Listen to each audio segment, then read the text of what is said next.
Po moji, pa ne samo po moji oceni, mislim, da bomo na današnjem ženskem omizju vse ugotovile, da bi v politiki moralo biti več žensk. Pri Socialnih demokratih recimo imamo v programu napisano celo pariteto, pol-pol na teh najpomembnejših vodstvenih položajih.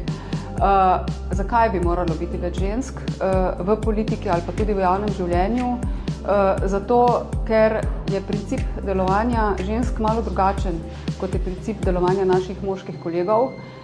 Ne gre za to, da smo, ne vem, bolj mehke, bolj empatične, bolj sočutne. Vse to seveda nekatere so, nekatere smo. Predvsem gre za to, da smo bolj fajterske, bolj pogumne, da se pravzaprav do konca izpostavimo za tiste cilje, ki smo si jih zastavile, in se borimo za njih, ampak na koncu smo pa vendarle sposobne tudi tistega, kar naši moški kolegi velikokrat niso.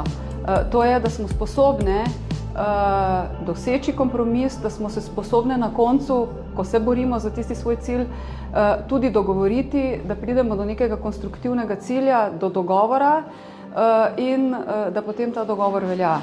Ob tem naj recimo spomnim na 55. člen Ustave, se pravi svobodno odločanje o rojstvu otrok. Naše predhodnice, pionirke ženskega vprašanja v Sloveniji leta 90, z Metko Mencin na čelu, so pravzaprav to pravico v Ustavi, pravico do splava izborile, ampak zapis v 55. členu Ustave je pa kompromis. Vsi vemo, kakšna je interpretacija tega člena, vsi vemo, da gre za pravico do splava, zapis je pa kompromis, pravica do svobodnega odločanja o rojstvu otrok.